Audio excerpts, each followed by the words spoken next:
It is astonishing by the extent of unlawfulness and cynicism of the act of the Russian government, as well as is absolutely outrageous from international point of view.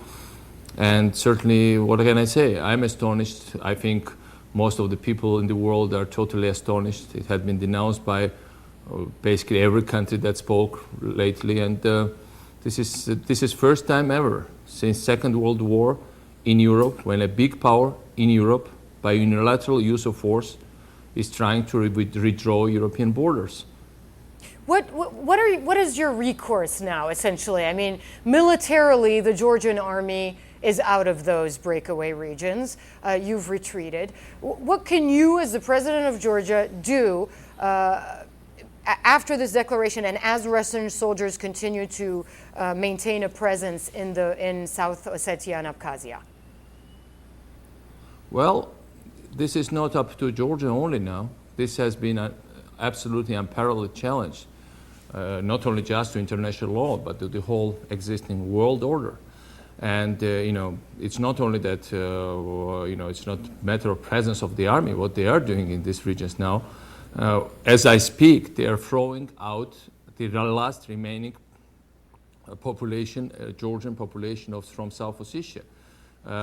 They've just done the same thing in Abkhazia, second installment. First one was done in 92-93. So basically, Russia has ethnically purified, cleansed the areas. They are continuing to finish this business right now as we speak. But what they are doing, basically, it's not against Georgia only. It's about international order. It's about European values.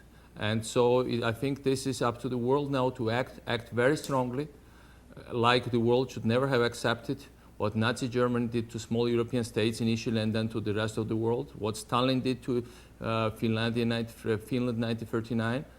That's how the world should not accelerate. This is 21st century annexation.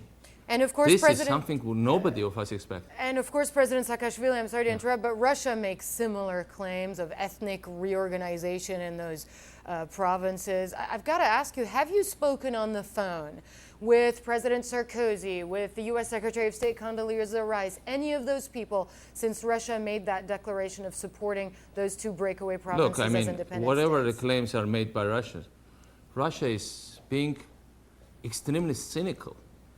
They are cynical beyond, common sense or acceptable logic. Because, in the region of Abkhazia, the population there before the conflict started was more than 550,000 people. By all accounts, less than 100,000 left. The last ones thrown out from Upper Abkhazia without any provocation from Georgia. There was not a single Georgian soldier in proximity of that region.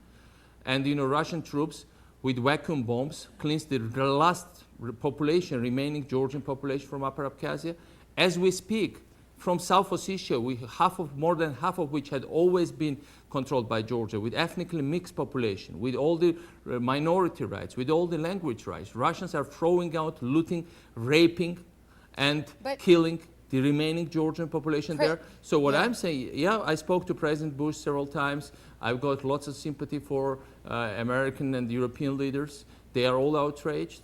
In America, there's a bipartisan consensus, both Senator Obama and Senator McCain making very strong statements. And but President, Russia doesn't seem to care. Saakashvili, you spoke to George Bush today?